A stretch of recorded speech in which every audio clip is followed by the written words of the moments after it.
Hello. What's going on in here? We're renovating this house. G'day guys, it's Al and Imo and we're back here at our Reno project and we're a few weeks in and we have been really busy getting everything organised. The property has been demoed. We've removed everything that we don't need anymore. I've been working on all of the designs and the selection, so things like picking out the flooring, the bench tops, the joinery materials, tiles, tapware, all of the things. Yeah, and I've been in here tying up all the carpentry stuff that needs to be done inside, demoed all the bathrooms and made sure that we've got all the noggins in place, all the framing's ready to go. We're about to get the plumbers to come in and do the rough-in. Sparky's coming to do the rough-in. And then, yeah, I've just been cutting out a skylight actually today, which is looking really cool. So that's another bit of framing I've been doing inside. And then I'm going to be moving on to all the joinery stuff next. The joinery is a really big job in this house. It's going to really just increase in like how cool it is, you know? Like the joinery is such a big part of a house. Yeah, and I think that's kind of like where we get to bring in a little bit more Al and Imo stuff, really. Yeah, like, and also it's like, I know this is like kind of like a budget reno, but the joinery is somewhere where we can put a little bit more extra effort in because we have the skills to do it ourselves. So I think that's kind of a real focus of the house. It's going to be really beautiful. We had a meeting here the other day with Goodbye Gas, which is a company that electrifies your home, which was really good. And the thing that made me so happy is that we are able to move this air conditioning, get rid of it, and we're actually going to replace it with a new one on a different wall so that we get this beautiful brick feature wall back, because that had been such a big problem for me. I just hated it. I was trying to come up with all these solutions of how we could hide it, and the best solution was just moving it and then replacing it with a brand new split system in a different part of the room that's actually going to heat most of the open plan living and dining in the two rooms. So that's a really big win for me in terms of design. In the kitchen, we had to figure out what we're going to do with the fridge. Modern fridges are much bigger than they used to be. So we've actually had to rip the pantry out and we're going to make that the fridge cavity and redesign that whole joinery unit so that it can accommodate a brand new big fridge. We've also decided in the kitchen that we're going to be moving the oven. We've pulled out the old electric oven and we're putting in a brand new induction cooktop and oven underneath, which I think is also going to look really nice as well. Let's take you on a tour around the house and show you what we've been up to. All right, let's go have a look. So just over here, there was a big post here and a little balustrade, and we just needed to make sure that it wasn't structural because it was a post going right to the ceiling, and we had to take off a roof tile and check that it wasn't supporting anything in the roof. We got up there and realized it's just a noggin up there holding the post. So it was just a feature from the old design of the house. So we ripped that out because we obviously wanted to open up this space to step down over here rather than this small little tight gap that it had in between the posts. So yeah, I think that's a really cool feature that we've done with the demo to make this whole area opened up. We're going to wrap that with flooring, so the floorboards are going to wrap around there and down onto that flooring there, which is kind of cool with the sunken lounge. What else have we been doing, Imo? We've been in here, I've been working on the bathroom, getting this all framed up, knocked out for tiles and resheeting and everything. So you can see there's a bit of work happening in here. This is the ensuite bathroom. Curtains are going. So we had Craig in here from Champion Blinds. He's awesome to work with. He's so easy. He just comes in, gives us all the options, gives us all the samples, shows us what we can do, and we've decided on some beautiful curtains and blinds going in here. So we've got the blackout blind and then the curtains in front. So these are going. Love the old floral print, but not anymore. Yeah, how good's that big open up step area now? Like it's just so much better. It's great, so much better. And then if you come through here, you can see this is where I've been working today. It's a bit of a creative framing project, this one. When you're doing a reno, you kind of have to work with what you've got sometimes. And as you can see up here, we've got one of those bubble skylights that you just kind of place on the roof and you cut tiles around. Very similar to any skylight, really. This had like ducting down to a diffuser in the ceiling here, which was just a round circle, but we wanted to open it up to give it more light and then frame it out, sheet it, so that we're still using the same skylight, but we're getting so much more light because it's going to bounce off all these different sheets on the side. We're going to paint it all white and it's going to look much nicer from down here. You're just going to have a much lighter room. As you can see, standing in here right now, there's quite a bit of light coming in already, and I haven't even sheeted it all yet. So you're glowing. I'm glowing. No, it's very exciting. I love a good skylight. That skylight is actually doing quite a bit. So here in the kitchen, and obviously you can see Al's done a lot of demo. We had that really big circle on the end, which we've taken off. We've decided with the bench top, we're actually going to extend it out this way and slightly this way. And that was because we had to remove the pantry from here because we needed this space for the fridge cavity. The fridge was originally in this tiny little pocket, but obviously modern day fridges are much bigger than they were in the 80s. So we've had to kind of reconfigure this whole pantry space. And there was an old gas heater in here that's been taken out. So that's pulled out because we're going all electric. So what we've decided to do is we're going to design the joinery so it actually wraps around and hides this cavity. So this will end up just looking like a big solid joinery unit, and I think that'll look really cool. So this was the old like big ugly oven, and we've ripped that out and we've decided that we're actually going to put the oven underneath our induction cooktop here, and then this will become a pantry as well. So there's going to be so much storage in here. So this is what's going to be our joinery, which is this quite beautiful warm walnut. It looks like real timber, but it's not, and it's got this really lovely matte finish. And then this will be our bench tops, which is this taupe travertine look. So I think the color in here is going to be really lovely. Obviously these tiles are going, and we're replacing these with a nice like skinny rectangle kind of beigey color tile. So it's going to be quite neutral in here. I've ordered all of our tapware. We're doing brushed nickel, everything's through ABI. They pretty much had everything we needed. So we just did a massive order. They've done all our tiles and tapware, the sinks, the basins, everything that we need for all of those rooms. So if you walk in here, this is the laundry, and we just thought it's better to have the bench top go fully across, tuck both of those appliances under there, and then have cupboard storage up above. Just so you got a bench top to work with when you're doing your laundry. Got your sink over there. It's just a better configuration, we reckon. That's what's going on in here. It's gonna look real good. We've done a little bit of chopping and changing through here. We've got a new bath coming in, so I've rebuilt the hob. This is gonna be tiled all the way on top, and we're gonna just drop the bath in. Got the plumbers coming in soon to rough in here, and then we'll get it all sheeted up. We've had a lot of arguments about these shower floors, but we've come up with a simple solution. Spoke to a builder who we know, and he just said, get a 40mm angle, put it to the edge of your shower base, and then just screed that down into the waste. Spoke to the tiler, he says he does that all the time. So it's a really good solution for something like this where you're laying straight on top of a slab. You don't have to cut things out of the ground. You can just add it on top and then screed down to the waste that's already in there. So we're really excited to do that. So in the bathrooms, we've got two different types of tiles. We've got a large format tile, which is 300 by 600. We're doing that on the floors, in the shower, and the front of the bath hob. And then I've got a finger tile feature, which is going to wrap around the vanity and across the top of the bath as well. We're also doing like a really soft sheer Roman blind in here. I just think that's going to soften the room and make it look quite lovely. I want this to feel really luxurious in here. Al's going to build us a beautiful walnut look wall hung vanity in here, which obviously means that we're removing this pipe from here, and then we're going to put it back into here so that you're not going to see it on the floor. Here we've got a really lovely big mirror, and then we'll be doing some feature lighting next to the mirror as well. So I feel like these bathrooms are going to be really, really lovely. Al's been going and knocking out all of the walls here because obviously it's really important that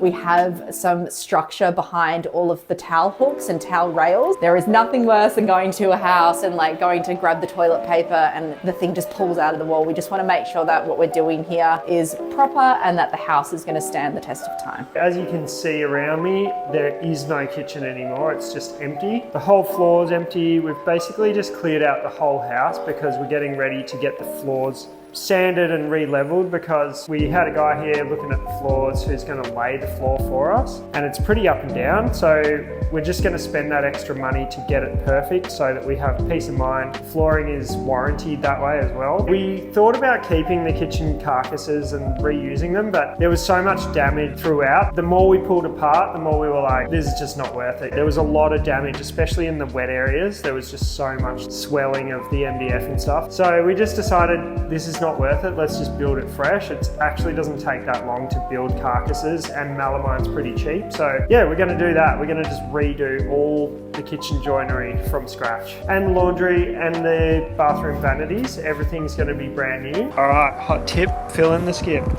the method to filling a skip. Honestly, I learned this when I was an apprentice because I did it wrong. This one is a 6 metre skip, which has a door on it, so you can actually like open the door, you can get your wheelbarrow right down the end, start filling it from that end and come back this way. We've got all this old joinery sheets of melamine and stuff. We'll probably just start stacking them all down that end, pile them up as deep into the corners as we can, and then work our way back out.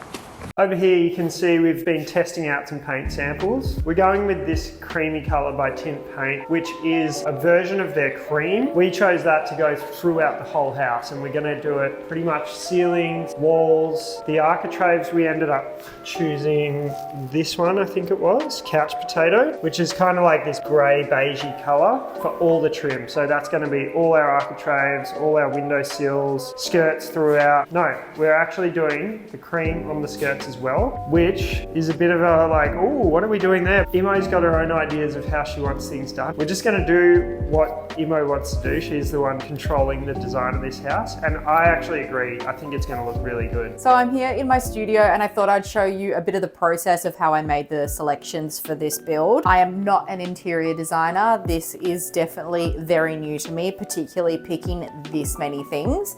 So I started with the bench tops and I went into New Grove bench tops in Geelong, and I picked out this taupe travertine look, and we're doing this in the 33mm with a square edge. So keeping it the 33mm means that was like the cheapest option available. So we're going to do that. I had already decided that I wanted to do like a walnut look for this project because we've done the Tas oak in our house. I really wanted to do a project with like a warmer timber. So we're using a product from Board, and it's like a walnut look. It's a matte finish. It's a product that we've never worked with before, and I'm really looking forward to kind of seeing how it all comes together. For this project, it felt more appropriate than using a veneer because a veneer requires you to do sanding and sealing as well. Whereas this product, which is a timber look, means that all we had to do is do the ABS edge banding, which is something that we've never done before, but we do have a really great friend, Jesse, who's a joiner, and he's got the machinery, so he's going to help us out with that part of the project. So once I had basically my colors, you can see here that things are feeling quite neutral, but also on the warmer side. I didn't want to paint over the cedar paneling, and I definitely didn't want to paint over the brick. I feel like they are the features of the home. That is what makes it unique. That's what gives it character. And I would feel really sad painting over either of those. So I felt like it was my responsibility to try to find things to pair with it to match. So then the next step was finding the flooring to go with it. And I had originally chosen this, but unfortunately it's not available and I can't get it in time for the project. So I have swapped it to this, and it's a hybrid flooring. And I feel like the colors of this is going to blend nicely with the walnut and then also the paneling that we've got on the walls as well. So those were like my main decisions. Once I had those set, it was time to then look at paint. I had Tint Paint send me a whole bunch of samples, and Tint's amazing because not only do they have these test pouches, which are great, but you can also get these wall stickers. So you can just peel and stick these in all the different rooms. So you can test it in bright rooms, you can also test it in dark rooms. Now we ended up deciding going with a version of their cream because I wanted the house to have kind of like a warm feeling. And because there are quite a lot of dark spots through the house, I feel like leaning more into like a warmer creamy white feels nicer in those spaces. I think if you try to go like super white in a darker room, it kind of doesn't look that good. On just the door jambs, the window architraves, and the doors, I've chosen this color called Couch Potato, and it's a warm beige, and I just think it blended quite nicely in with like the bench tops because I wanted to do something slightly different for the doors and the door frame because we're not changing them. So the doors are the original and they've got like the detailing, so I thought that was like a really nice option. For all of our tiles, I ended up going with same kind of like warm beigey tones because I want to keep the place fairly neutral. And then for all of the tapware, we went with brushed nickel, which I think will look lovely with all the colors that we have here. I did decide on the door furniture to go matte black, and then all of the light switches throughout the house are matte black as well. And I just think that's gonna look a little bit sexy because we also have chosen black appliances for the kitchen.